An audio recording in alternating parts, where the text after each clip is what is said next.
A very warm welcome and a happy Christmas to you all. Usually this time of year I like to adapt my teaching materials to try and give it a little bit of a Christmas theme. So what I wanted to share with you today was a super slimmed down version, hold me to it if I tell a lie, 10-minute take on a nationalist Christmas.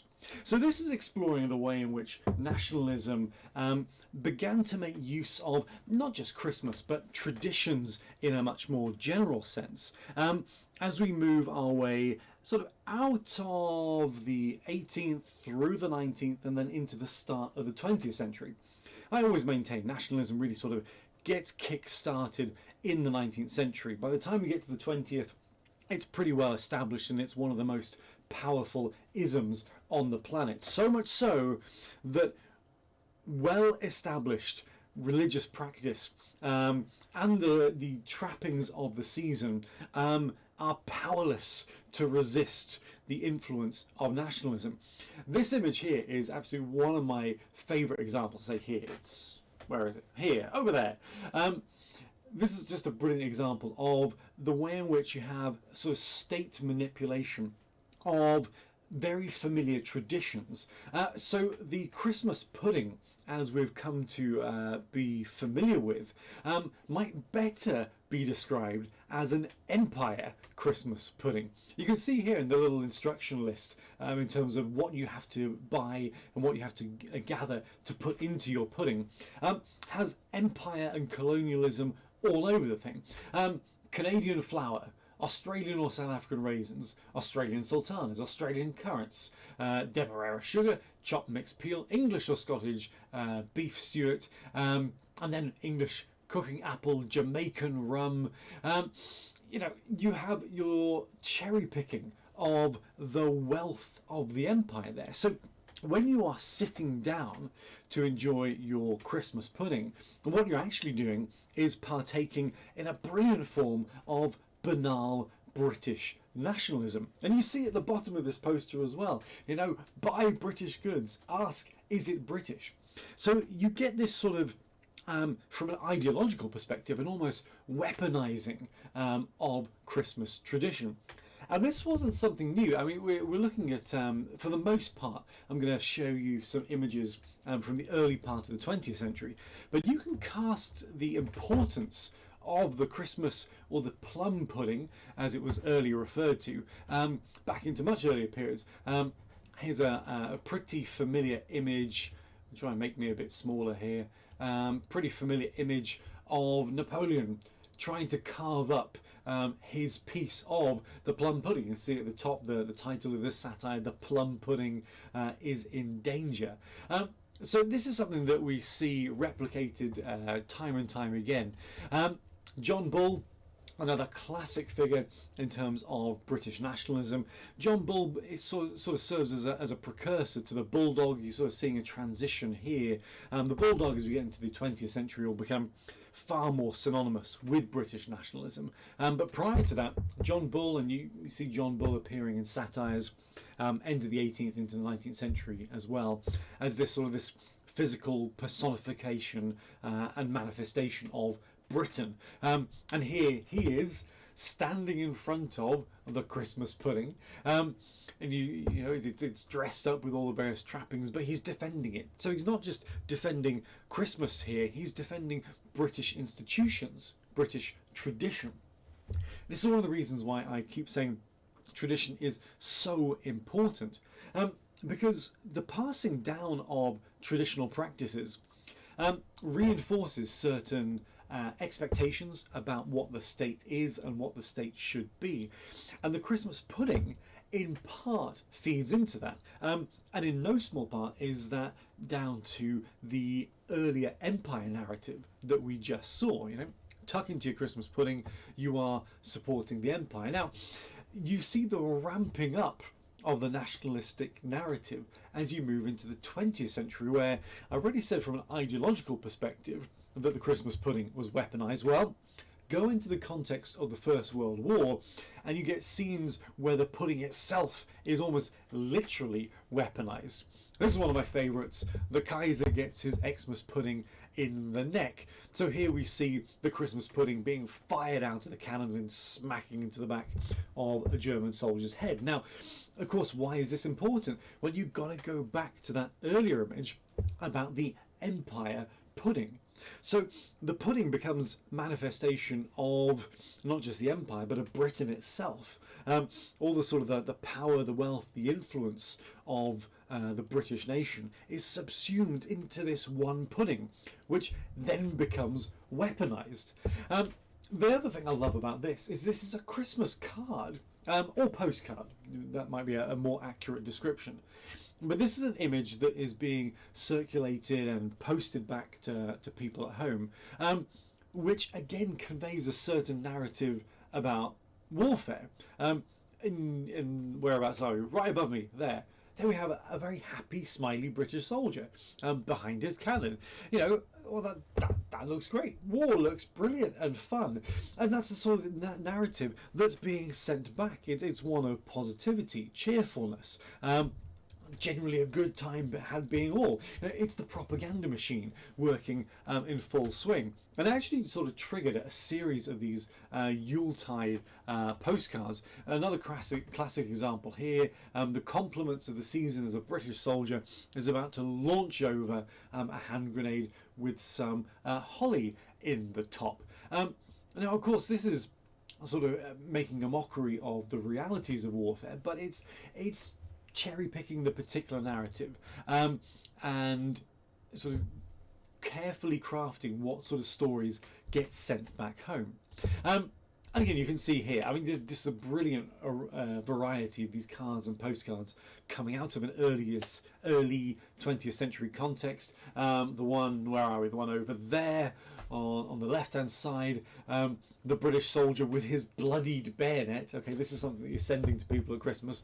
The bloody bayonet, climbing over, by gum, it's old Father Christmas, as he finds a very rotund, rosy-faced, beer-carrying German.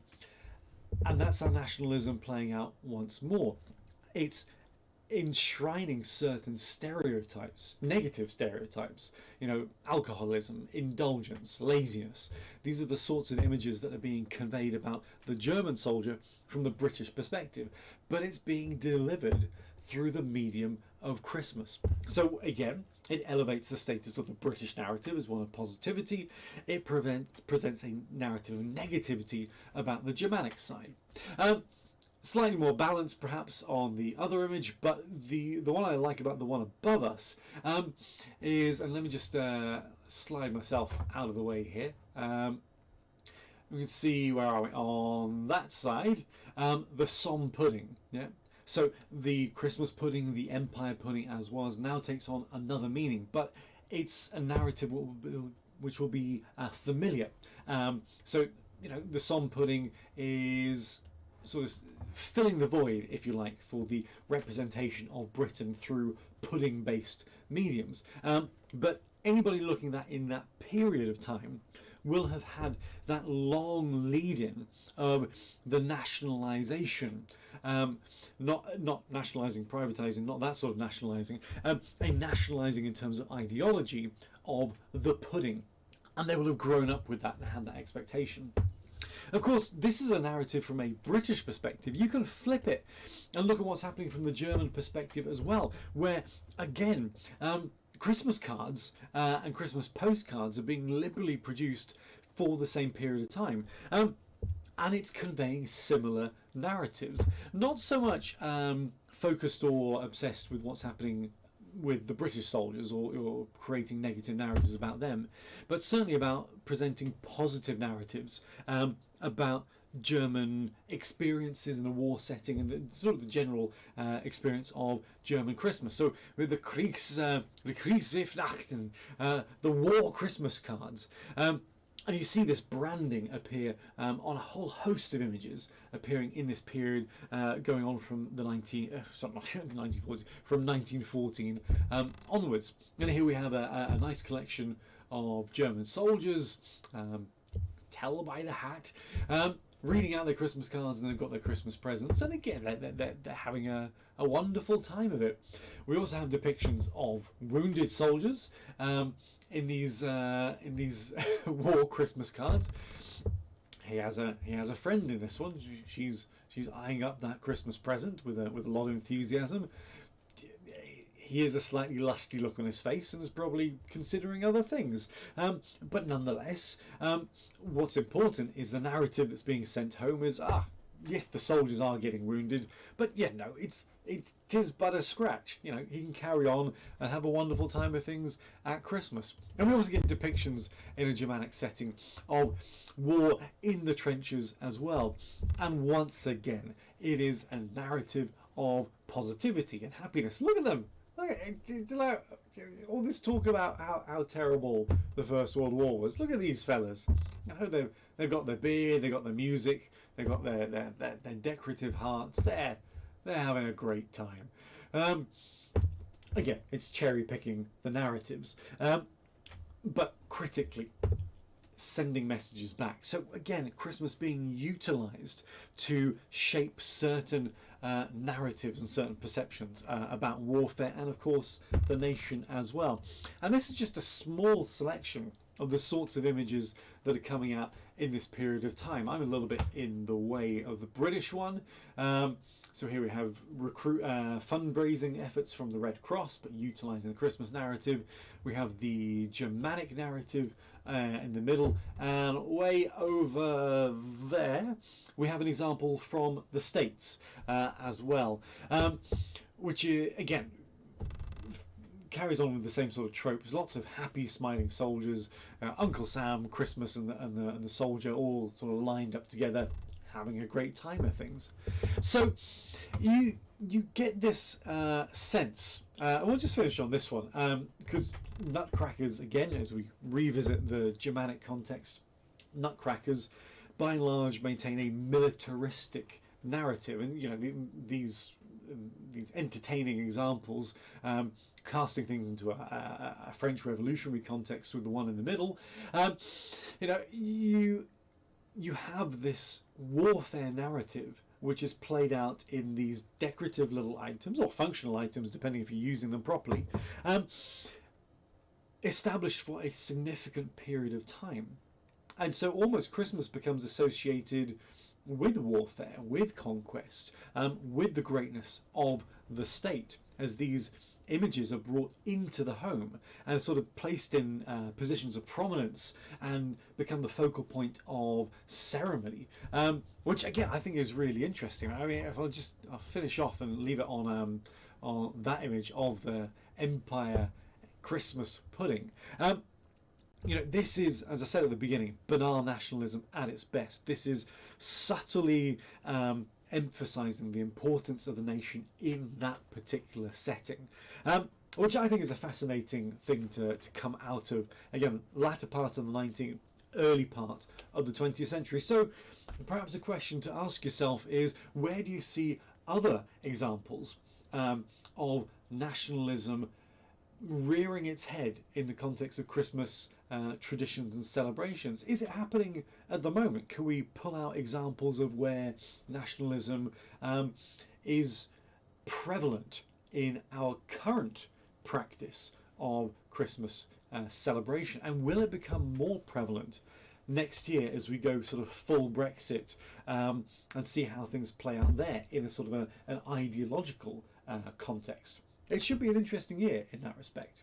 So there we go. I've got no idea quite how long that was. I don't have a counter in front of me, but with 14 minutes. So I did tell a lie. I'm sorry. I'm not perfect, but it's Christmas, so you'll indulge me those 4 minutes.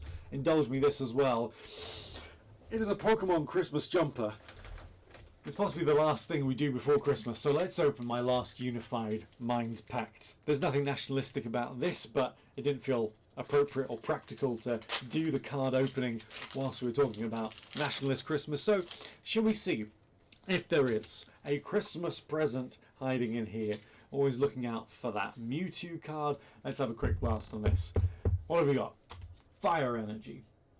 Thunderous. Nice, not bad. Dragonair. Again, not bad cards at all. Steenie, Cubone, Dredgegon, Shroomish, Drifloon, Dewdipper, reverse holographic, Wimpod, and